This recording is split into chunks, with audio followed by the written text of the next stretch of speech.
Good morning, everyone. Lots going on as usual. Today is Saturday, September 20th, 2025, and I've got some show notes to announce. I have to travel for work, and so that's going to impact the show.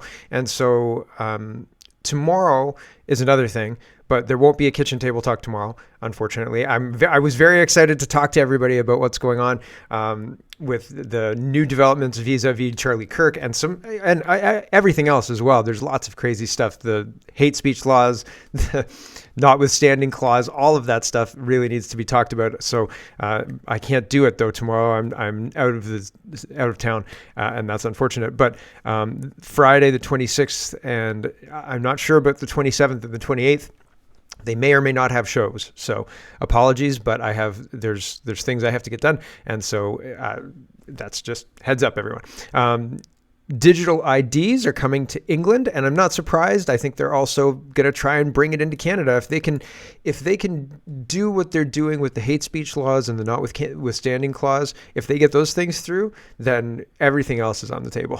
Like digital IDs, oh sure, central bank digital currencies. I thought you'd never ask. Like, it's all on the table, and very, very dangerous. Hate crime is a top priority, and not the violent crime we see in our cities that is wildly out of step with historical norms. I'll show you the historical norms that I'm referring to as well.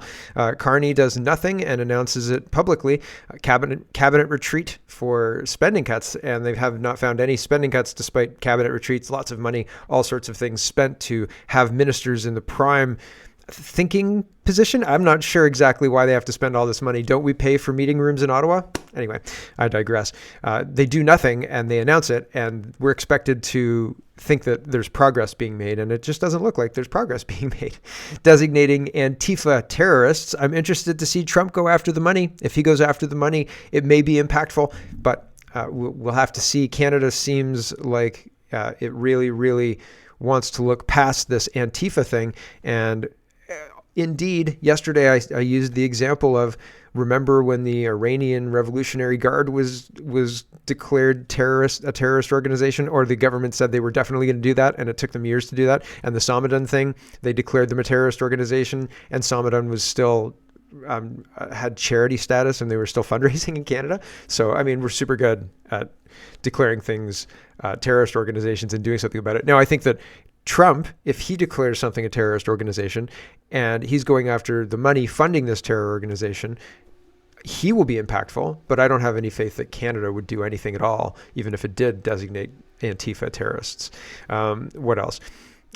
H-1B visas to $100,000 for Trump, and we'll compare that to the hiring practices in Canada and the temporary foreign worker practices in Canada. And the Conservatives want a 3-strike law, and I feel like 3 times? You want people to commit violent crimes 3 times before not being eligible for bail? What? How does that even make it? It doesn't make any sense. It's insane. Anyway, we have to talk about the notwithstanding clause and the hate crime laws and all sorts of stuff. So there's lots to get to. Let's get to it first.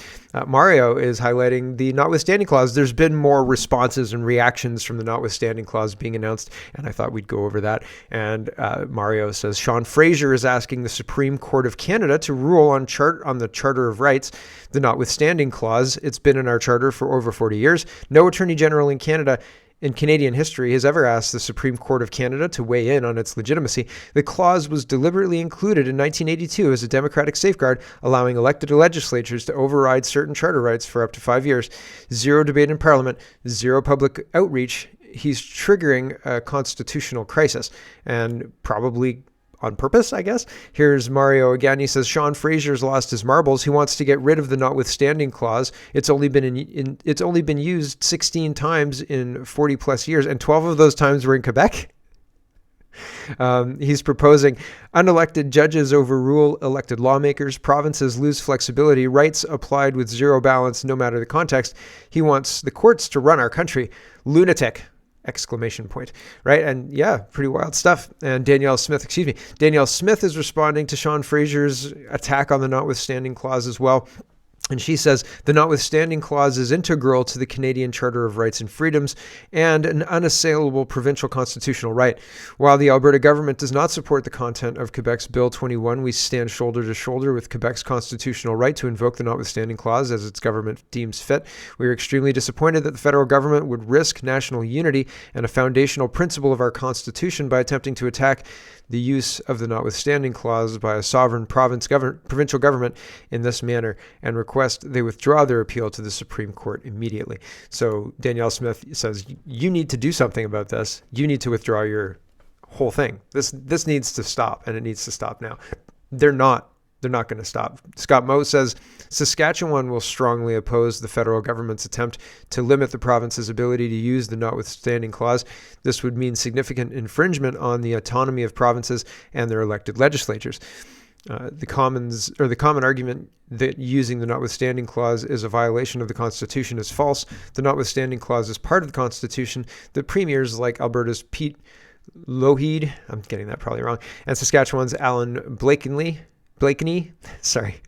fought to have included because they understood that when there is a collision of rights, the will of the duly elected legislature, not the courts, should prevail. In other words, Premier Blakeney wrote, if Parliament or the legislature decides that the breach of a charter right or freedom not set out in the charter, or where political or other circumstances are such that compliance with the charter right will produce undesirable results, Parliament or the legislature may act notwithstanding the charter right or notwithstanding a decision of the court that a charter right has been breached. So nobody can override this. We're just doing it. We understand a charter right's been breached, and notwithstanding that, we're doing it anyway. This seems to me to be an elegant way to deal with the inevitable decisions that will occur between rights which we seek to protect through legislative and executive action and rights which we seek to protect through judicial action. I completely agree with Premier Blakeney and strongly disagree with Ottawa's attempt to limit provinces' ability to use the notwithstanding clause. So he doesn't ask for it to be removed, but maybe that's the next thing. That's the next call to arms. Here's Wide Awake Media, and he says, in 1974, Robert Welch, founder of the John Birch Society, delivered a speech warning of a globalist plan to destroy America, which is since proven to be eerily accurate. Part of the plan is to induce a gradual surrender of American sovereignty, piece by piece and step by step, to various international organizations, of which the United Nations is the outstanding but far from the only example. And this is kind of what I've been talking about as well for a little while. We'll just listen to about a minute of this. It's older, like from the 1950s, 1970s, 1974. And here we go. A part of that plan, of course, is to induce the gradual surrender of American sovereignty, piece by piece and step by step, to various international organizations, of which the United Nations is the outstanding but far from the only example. Here are the aims for the United States. 1, greatly expanded government spending for every conceivable means of getting rid of ever larger sums of American money as wastefully as possible. 2, higher and then much higher taxes. 3, an increasingly unbalanced budget despite the higher taxes. 4, wild inflation of our currency. 5, government controls of prices, wages, and materials, supposedly to combat inflation. 6, greatly increased socialistic controls over every operation of our economy and every activity of our daily lives. This is to be accompanied naturally and automatically by a correspondingly huge increase in the size of our bureaucracy and in both the cost and reach of our domestic government. 7, far more centralization of power in Washington and the practical elimination of our state lines. There is a many-faceted drive at work to have our state lines eventually mean no more within the nation than our county lines do now within the states. 8, the steady advance of federal aid to and control over our educational system, leading to complete federalization of our public education. 9, a constant hammering into the American consciousness of the horror of modern warfare. The beauties and the absolute necessity of peace. Peace always on communist terms, of course. And 10, the consequent willingness of the American people to allow the steps of appeasement by our government, which amount to a piecemeal surrender of the rest of the free world and of the United States itself. Right. And a lot of those markers, I think, keep getting hit. Just checkbox, checkbox, checkbox. I remember I was a newspaper delivery kid. I had a newspaper route and I walked that route, man. And it ended in a 7-Eleven, so it wasn't so bad. I would get a Slurpee and I would get Tootsie Rolls, and it was delicious. Good walk home. Good breakfast on a Saturday morning, I'll tell you what. But I read the newspaper, and it had often in the classified section, I always found the classified section interesting. It would say, these are the steps to a communist takeover. You know, we're at step 5, and I would read it, and I would think to myself, like, what do I do about this if I know about this? And I asked my dad, and my dad was like, well, he's like, you got to kind of balance it with how likely is that to happen? And of course, everybody's not really looking at anything critically, I think, generally, or if they look at it critically, they think it's not nearly as bad as it seems, right? And if only they knew how bad it really is. My gosh. Michelle Ferrari says, Canada has become Gotham City under the Liberal rule. This is the hate speech section of today's show. The police should not have to warn the public about murder suspects out on bail. They should be in jail. Yeah, and it's 2 separate murder suspects. And I had this whole Running Man joke, but I think it's too far, so I won't make the Running Man joke. Meaningful bail reform. Peterborough police chief voices concerns after homicide suspects granted bail. Homicide suspects, right? They're both charged with manslaughter in separate homicide investigations. So I laugh, but it's very serious, right? This isn't not good at all, right? Greg says the Liberal Party wants to target hate in your community, not the rise in violent crime. And Greg makes a good point. Here's Greg making the same point again, but I think it's a well-made point. Greg says, Justice Minister Sean Fraser says, we see hate almost everywhere in Canada. Actually, we're seeing death, despair, and a rise in violent crime everywhere. This new crime of hate will clearly be used to target and punish people with the wrong politics, right? Or who have suspicious eyebrows for what the news is telling us. Here is, hold on, I want to show you. I have this. This is the chart. So this is the historical, this is immigrant crime wave, says Raul.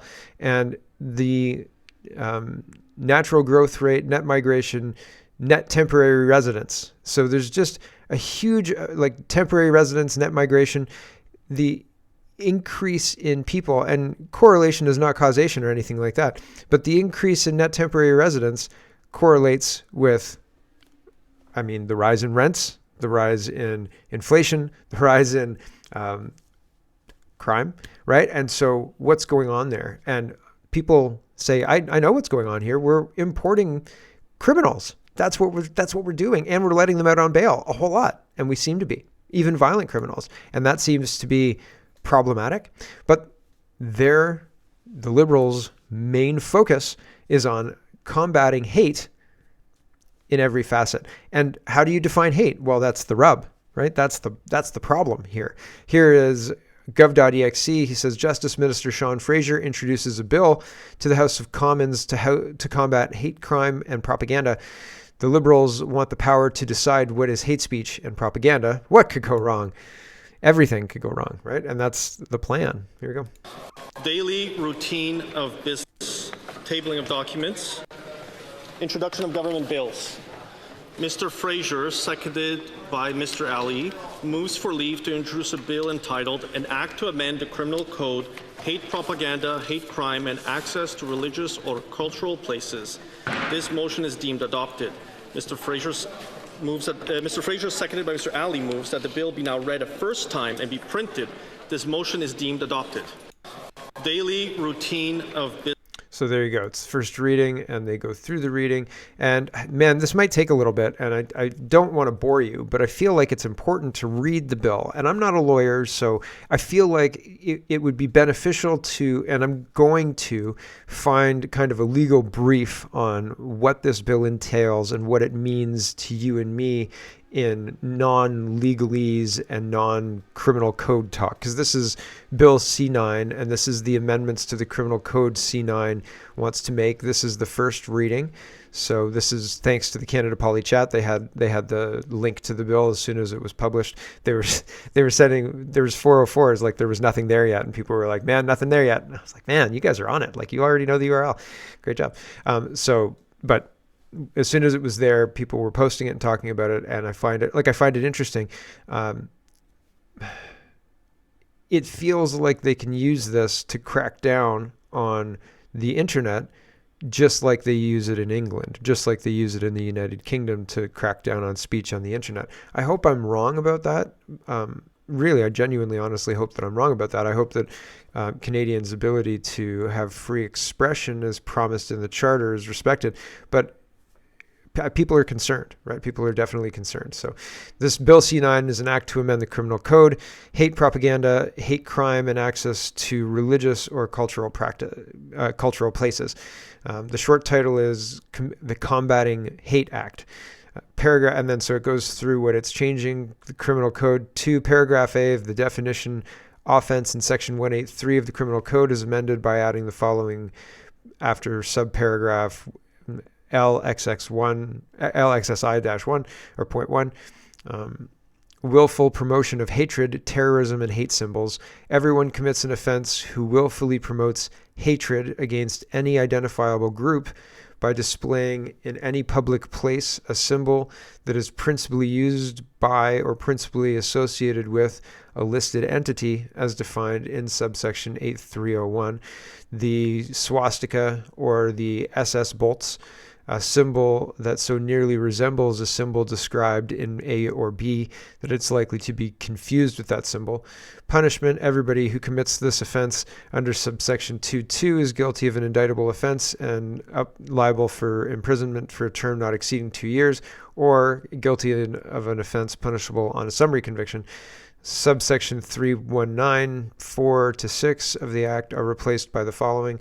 No person, these are defenses, no person shall be convicted of an offense under subsection 2.2 if the display of the symbol was for a legitimate purpose, including a legitimate purpose related to journalism, religion, education, or art. That is not contrary to the public interest. Or B, if in good faith the display of the symbol was intended to point out for the purpose of removal matters producing or tending to produce feelings of hatred toward an identifiable group in Canada. I'm not sure I understand that one. Forfeiture: if a person is convicted of an offense under subsection 1.2, 2.1, or 2.2, or section 318, anything by means of or in relation to which the offense was committed on such conviction may, in addition to other punishments imposed, be ordered by the presenting provincial court judge or judge to be forfeit to His Majesty in right of the province to which that person is convicted for disposal of the Attorney General may direct. Exemptions from the seizure of communication facilities, and then it lists a bunch of subsections. Hate crime, subsection 3197. The Act is amended by adding the following in alphabetical order. Hatred means the emotion that involves detestation or vilification and that is stronger than disdain or dislike. What? Is saying that man can't be a woman hatred? Is that attacking an identifiable group? I don't think so. That's discussing biology, right? I'm not attacking anybody specifically. I'm not trying to harm anybody by stating biological facts, but I fear they're going to say that's hate. Hate crime, offense motivated by hatred. Everyone who commits an offense referred to in this section as the included offense under this act or any other act of Parliament, if the commission of the included offense is motivated by hatred based on race, national or ethnic origin, language, color, religion, sex, age, mental or physical disability, sexual orientation, or gender identity or expression, is guilty of an indictable offense and liable to the punishment provided for in subsection 5, or B, guilty of an offense punishable on summary conviction. Definition of hatred is the same as I just read.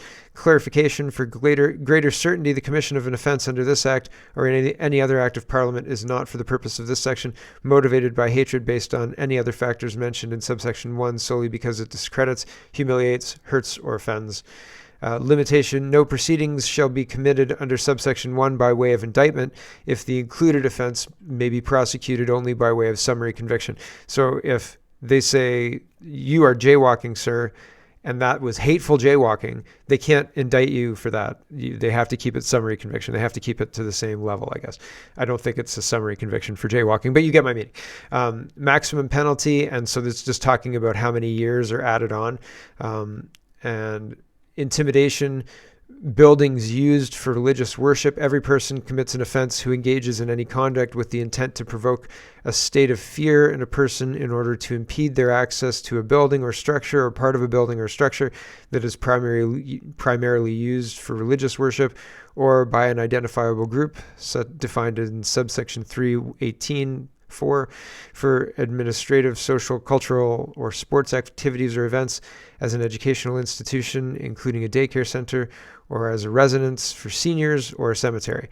Obstruction or interference with access. Every person who commits an offense without lawful authority intentionally obstructs or interferes with another person's lawful access to a building or structure or part of a building or structure referred to in paragraph 1A, or to a cemetery. Every person who does this is liable to imprisonment for a term not more than 10 years or guilty of an offense punishable on summary conviction. So that's pretty wild. And there's a bit more, but I don't want to get too far into the weeds. I think those are the major pieces of this. Here's the food professor. He's responding to this, and he says, Justice Minister Sean Fraser has introduced a bill in the House of Commons to combat hate crime, propaganda, and threats to identity. Fine, but here's my concern. For decades, I've argued that supply management is a dairy disaster. If the bill passes, would I risk being arrested for saying so, since many dairy farmers see such criticism as an attack on their identity, even hate speech, and a challenge to their very existence? Good question. I wonder similar things about things that I say. And I'm not intending anything I say as hateful, but I have questions that are uncomfortable for people, right? And even uncomfortable for the government. They may find it hateful because it's so uncomfortable for them because of their policies are terrible. Greg again says, as predicted, this new anti-hate legislation is supported by different warring political factions. Muslim lobby groups NCCM will likely support it as well. The result will be less freedom for all Canadians and more tools to commit lawfare against peaceful protests of all kinds. And yeah, so I think that that's true. This is the number of people coming in, and a 16-year-old was arrested in a homicide of an 8-year-old, and two suspects are outstanding. Judicial authorization to identify young persons. So people are killing 8-year-olds in Toronto? This is pretty horrific. The real Mr. Bench says, a question for Sean Fraser and your new hate crime bill. Is it now hate to say I believe there are only two genders and you can't switch? What about saying I don't want the Muslim invasion to take over Canada, or that I want my roads to be safe? You open the door to mass immigration and the problems that come with that. Maybe you need to take some accountability and some responsibility. Yep. Matt Alexander says, Canada does not need new hate laws, just enforce the existing laws. My wife and I were fired from teaching for refusing to celebrate LGBTQ with kids. My wife took down a pride poster from her classroom door. She was suspended. Then the board took down the pride flag. That was okay. Hate and harm will always be defined by the group in power. That's dangerous. Yes, exactly. So when they take over, when these people take over and say, yes, this is hatred. We know this is hatred because we feel like it's hatred, and hatred is bad, and you can't be bad because we're Canadians and we're good. And everybody ascribes to these high ideals in Canada, and we all want to be good. So if you don't want to be good, we don't want you to be a part of Canada. And it's like, well, you're importing people who don't culturally line up with any of that at all. It's wild. Juno News says Conservative MP Michelle